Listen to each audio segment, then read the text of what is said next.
Hey, hi, welcome to the video introduction for Unit 2, Part 1. This goes along with the introduction section in your reading packet, which is pages 1 and 2.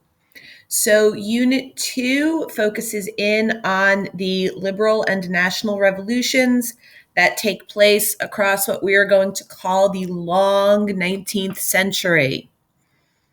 Officially, according to calendars, the 19th century is the 1800s. Think about it. We are in the 21st century right now, and it's the 2000s. So the 19th century would be the 1800s. But typically, historians talk about the long 19th century because the changes that occur over the 19th century, and it is a period of dramatic change in all aspects of life, really are from about 1750 to the very early 1900s. So when you hear the long 19th century, that's what it was referring to. And the 1800s are a time of revolution. Okay? And this, Francois Delacroix's famous Liberty Leading the People painting, is often what we think about when we hear the word revolution. But this is only part of the definition. A revolution is just a dramatic change, no war required. Okay? But in the 1800s, we will see dramatic, violent political revolutions like the French Revolution or the Haitian Revolution. We will see more slow burning political and sociocultural revolutions like the rise and spread of nationalism. And we will see really the birth of all of this change, the cultural revolution based around the ideas of the Enlightenment and the scientific revolution. So this unit goes through three main sections once we get through or three main ideas. If you look at the reading packet, it's well over three sections. Okay. We have first the ideas of the Enlightenment. Okay. And the Enlightenment is an intellectual thought movement that gives us liberal ideas, ideas like representative government, people having the right to vote, basic human rights, freedom, equality, right? These are all ideas that come from the Enlightenment, right? And it is the change that sparks everything else in this, really, for the next couple hundred years.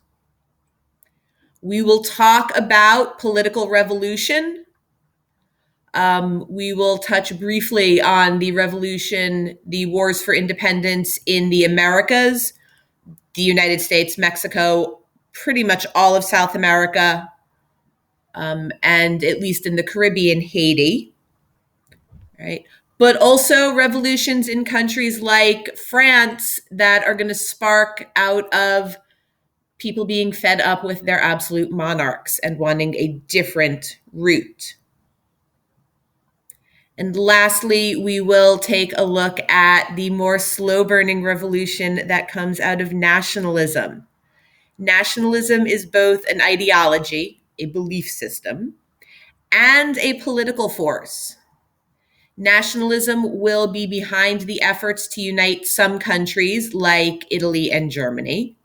It will also be behind the efforts to tear others apart. The Ottoman Empire, for one, will in part start to crumble because the different people that had been conquered start fighting for their independence, belief that they should be their own nation. Revolutions in the Americas for independence are in part nationalism.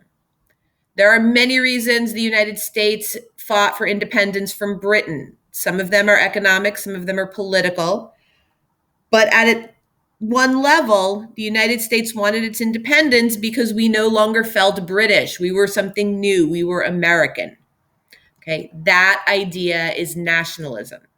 By the way, choosing to support, say, Colombia in the World Cup, even though your family has lived in America for a few generations, that's also nationalism, your sense that you are part of the Colombian nation or the Peruvian nation, even if you live somewhere else. Just like if you're wearing red, white, and blue and setting off fireworks on the 4th of July, nationalism. It is both a system of beliefs and a political force.